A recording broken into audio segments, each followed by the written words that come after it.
Hello, I'm Mark from Moonstone Publications. Welcome to this overview of some of the stories we've covered over the past week.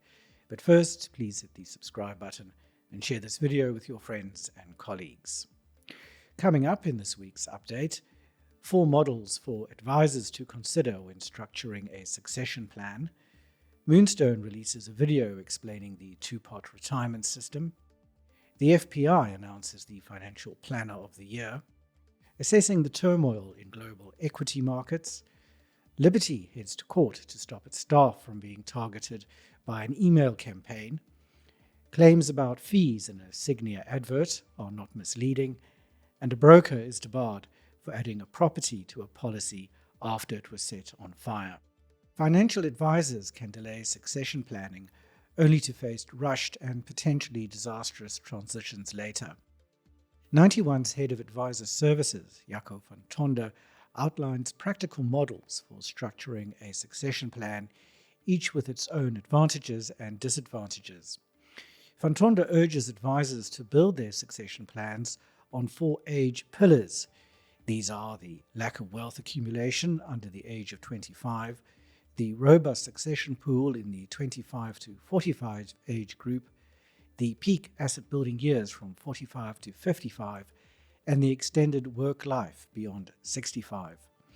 By grounding their plans in these age realities, advisors can set themselves up for a smoother transition and a more successful exit from the business, he says.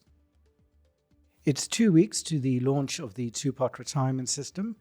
Moonstone, in conjunction with leading financial advisory business GTC, has created a video that explains the system in simple terms.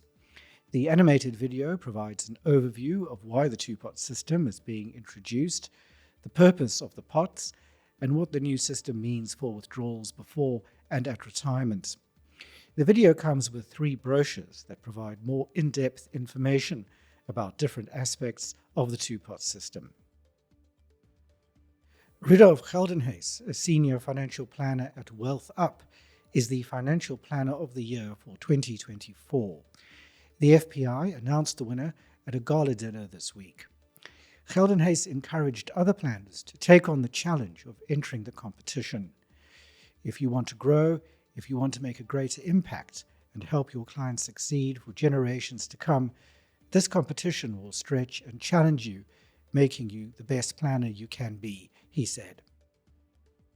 The High Court has declined to impose a sentence of direct imprisonment on a man who repeatedly violated court orders restraining him from sending derogatory emails to Liberty's staff and executives. Bob Mano's grievances with Liberty started in 2017 when he claimed the company used his words in an advertising campaign without his consent. After demanding credit and compensation, which Liberty declined, Mano launched his email campaign.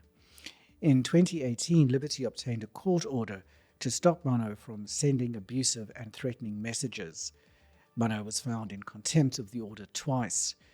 The second time was last year, which resulted in a 12-month sentence with 10 months suspended.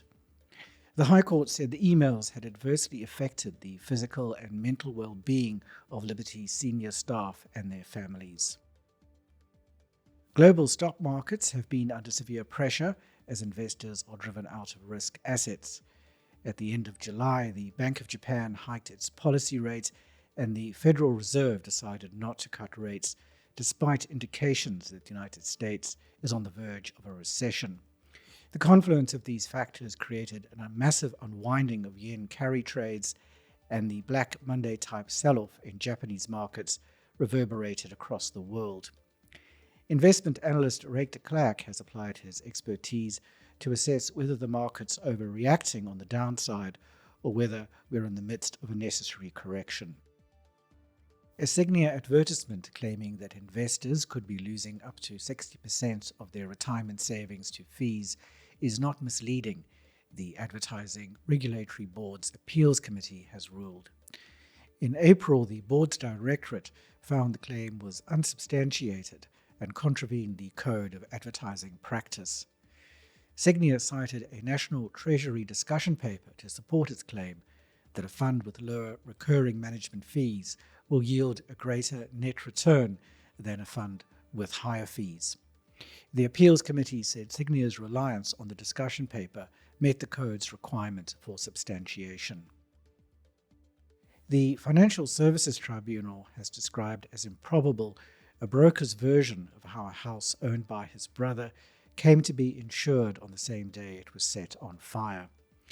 The owner registered a claim for damage to the property caused by a fire, which he said occurred at 9:20 in the morning on the 18th of October.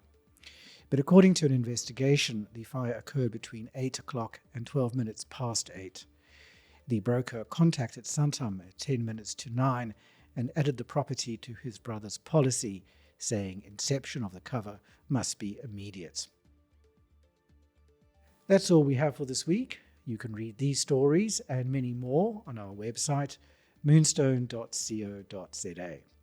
Until next time, here's wishing you all the best from the team at Moonstone Information Refinery.